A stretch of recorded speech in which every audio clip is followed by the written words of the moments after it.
Au nom du Père et du Fils et du Saint-Esprit. Amen. La paix de Jésus soit dans votre maison, sa paix et sa joie. Alléluia. Aujourd'hui, on nous propose dans la lecture du jour l'Évangile selon saint Luc, chapitre 27 à 32, je crois. Versets 27 à 32. C'est quasiment mot pour mot la lecture d'hier. Donc, je ne vais pas vous en faire la lecture, puisque c'est Saint Luc et Saint Matthieu d'hier, c'est le même texte.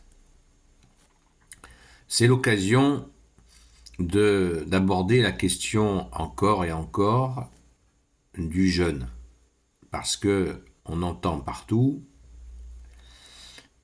cette fausse information comme quoi le carême est-il un jeûne alimentaire? On y revient sans cesse. Hier, nous avons lu Isaïe, chapitre 58, qui serait intéressant de se rappeler. Et je vais vous le lire. Je vais vous lire Isaïe 58, qui nous éclaire bien sur la question.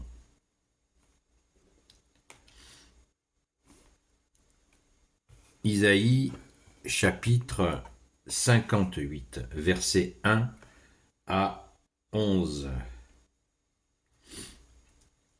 Crie de toutes tes forces, ne te retiens pas, que ta voix retentisse comme un cor, montre à mon peuple ses fautes, dis ses péchés à la maison de Jacob. Jour après jour, ils me recherchent et veulent connaître mes chemins, comme une nation qui pratique la justice et n'oublie pas la loi de son Dieu. Ils me consultent sur leurs devoirs, ils veulent être proches de Dieu. À quoi sert de jeûner? À quoi nous sert de jeûner, disent-ils? Pardon. Si tu ne le vois pas, pourquoi faire pénitence si tu n'en tiens pas compte? C'est que le jour où vous jeûnez, vous traitez vos affaires et vous pressez tous vos ouvriers. Vous sortez du jeûne pour vous disputer et vous quereller. Vous frappez du poing méchamment. Ce n'est pas en jeûnant de la sorte que votre voix se fera entendre là-haut. Qu'est-ce qu'un jeûne auquel je prends plaisir? Un jour où l'homme s'humilie. S'agit-il de courber la tête comme un jonc, de se coucher sur le sac et la cendre? Est-ce cela que tu appelles un jeûne, un jour agréable à Yahvé? Voici le jeûne qui m'est agréable.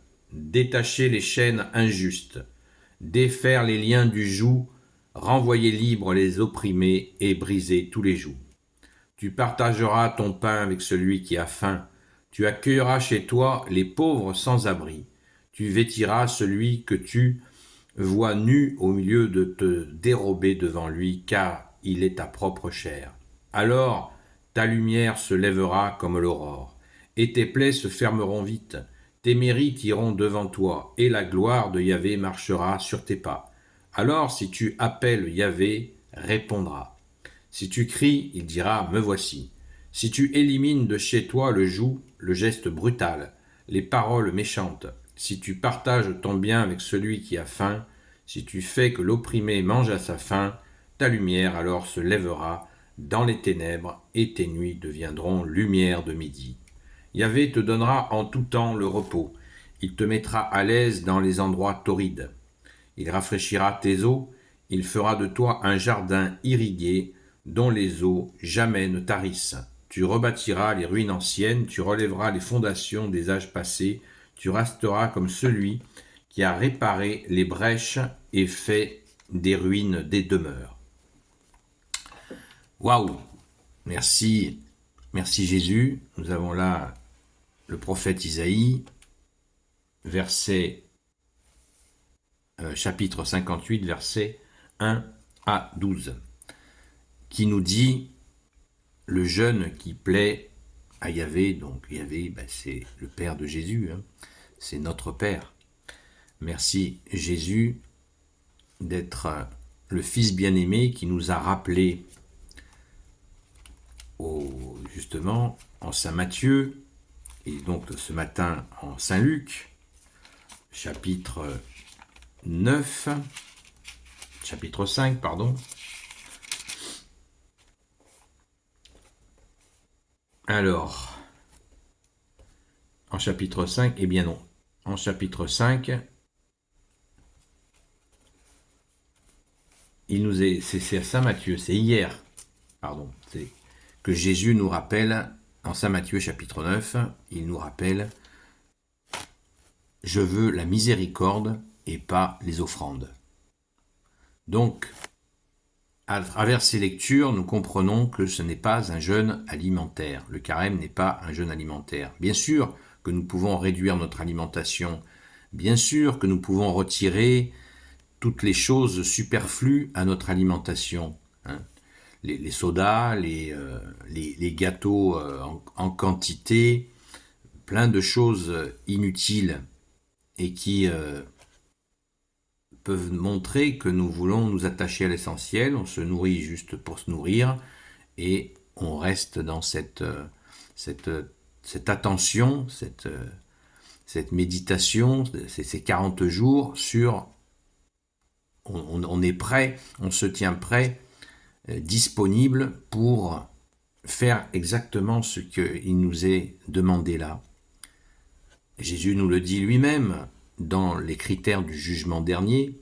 Il nous dit « Nourrissez les affamés, donnez à boire à ceux qui ont soif, vêtissez ceux qui sont nus, libérez les captifs, visitez les prisonniers, visiter les malades, visiter les prisonniers, accueillir l'étranger, pas l'étranger qui vient chez nous et qui impose sa loi, mais l'étranger fragile qui peut être d'une région de chez nous aussi, qui est perdu et à qui nous portons secours.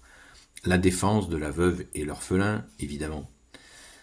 Ça a été le maître mot de l'Église pendant très très longtemps. Il serait intéressant que cela revienne. Pourquoi la veuve et l'orphelin ? Parce que à l'époque de l'Ancien Testament et du Nouveau Testament, eh bien, les veuves, quand le mari décédait, eh bien, pouvaient être à la rue, et les orphelins, même punition. Donc la défense de la veuve orphelin, c'est depuis le début de la Sainte Écriture, il nous est constamment rappelé cette nécessité. Voilà ce qu'il faut faire encore plus pendant le carême et se convertir, faire un jeûne de mensonges, un jeûne de télé, un jeûne d'addiction, quelles que soient les addictions. Il faut jeûner tous nos défauts, ou au moins en sélectionner quelques-uns, les présenter à Jésus afin que Jésus nous en libère et que, à la suite de ce carême, et ben, dans la Pâque, quand nous accueillons Jésus ressuscité, nous soyons libérés définitivement de nos travers, peut-être pas tous en même temps, mais petit à petit, nous y arrivons en déposant tout cela à Jésus, aux pieds de Jésus, profitant de cette force du carême. Voilà. Que dit le prêtre quand il nous pose la croix de cendre sur le front ? Il nous dit « Convertissez-vous et croyez en la bonne nouvelle ». Ben, c'est ça la conversion, changer notre cœur de pierre en cœur de chair pour accueillir la joie de l'évangile, ce qui est directement ce que Jésus nomme le vin nouveau. Amen. Alléluia. Gloire à toi Jésus. Merci Jésus de nous en donner la force. Amen. Gloire au Père, au Fils et au Saint-Esprit, maintenant et toujours et pour l'éternité. Amen. Ô Jésus, toi qui peux tout et qui porte tout, toi le Sauveur, toi l'Emmanuel, je te confie toutes celles et ceux qui regarderont cette vidéo ainsi que leurs proches selon ta seule volonté, ô Jésus. Sainte Marie, Reine des cieux, grand Saint Joseph, Sainte Marie-Madeleine, notre chère Sainte Patronne, et vous, tous les saints et saintes, amis de toi, Jésus, Saint Michel Archange, qui est comme Dieu, Saint Gabriel Archange, Saint Raphaël Archange, et vous, tous les anges qui servent Jésus, je vous confie toutes celles et ceux qui regarderont cette vidéo. À très vite, Saint Carême à vous.